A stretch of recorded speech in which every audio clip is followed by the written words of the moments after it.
ఇంకో విషయం ఏంటంటే అన్న, మీరు మాట్లాడుతుంటే నేను విన్నా. సో, అంటే బంగారానికి డబ్బులు పెట్టొచ్చు గానీ, రాళ్ళకి డబ్బులు పెట్టకండి అని చెప్పేసి మాట్లాడుతున్నారు. అవును. సో, అంటే ఆ రాళ్ళు కూడా బంగారంతో అంటే తూగం వేస్తారు కదా! అవును. సో, దానికి డబ్బులు పెట్టొద్దనంటే దాని మీనింగ్ ఏంది అసలు? అంటే ఒకప్పుడు నిజమైన రాళ్ళు దొరికేవి. అవును. ముత్యాలు, మనం హైదరాబాద్ అంటే ముత్యాలకు ప్రసిద్ధి, అవును. మంచి రాళ్ళకు ప్రసిద్ధి, ఎక్కడెక్కడ నుంచి కొనేవాళ్ళు. అవును. బట్ ఇప్పుడు అది లేదు.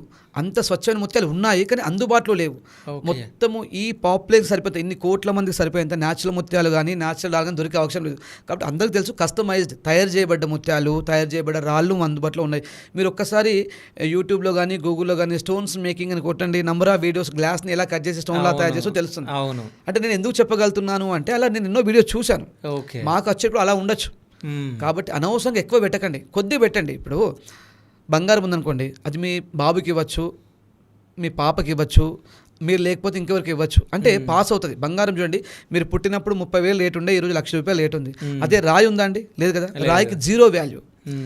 అంటే తక్కువ రాళ్ళు, అందాని కోసం కూడా తక్కువ రాళ్ళు వాడండి. తక్కువ రాళ్ళు వాడడం వల్ల మీరు ఎక్కువ లాభం పొందుతారు. ఓకే. రాళ్ళకి ఎక్కువ ఖర్చు పెట్టకండి. ఒకప్పుడు సామెత ఉంది, రాజుల సొమ్ము రాళ్ళ పాలు. మనం చూస్తూ ఉంటాం పెద్ద పెద్ద ఉన్నాయి కదా రాజు కట్టిన గుహలు, అవన్నీ ఇప్పుడు ఏముంది పరిస్థితి?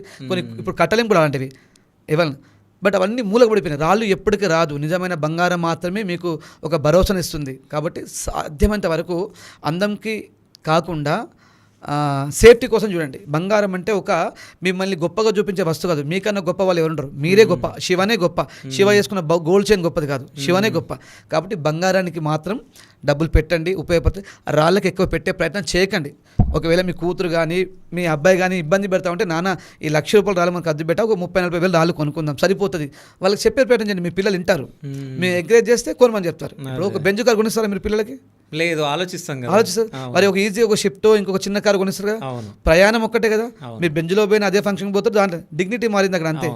డిగ్నిటీ కావాలనుకుంటే మీకు అంత క్యాష్ ఉండాలి. మీరు ఇక్కడ సామాన్యులు అంత క్యాష్ ఉండదు, ఎంతో కష్టపడి సంపాదిస్తారు. బంగారం కొనే వాళ్ళు మీరు చూస్తుంటారు కదా, వాళ్ళ తల్లిదండ్రులు పాప రిటైర్మెంట్ స్థాయి వచ్చినప్పుడు కానీ ఆ పిల్లలు US వెళ్ళి సంపాదించడం అలా కొనే పరిస్థితి ఉంది. సామాన్యుడు బంగారాన్ని అంత ఈజీగా కొనే పరిస్థితులు లేరు. కాబట్టి అనవసరంగా రాళ్ళకి ఎక్కువ డబ్బులు పెట్టుకోవద్దు. ఈవెన్ నా కూతురు కూడా చెప్పినట్టు చెప్తున్నాను.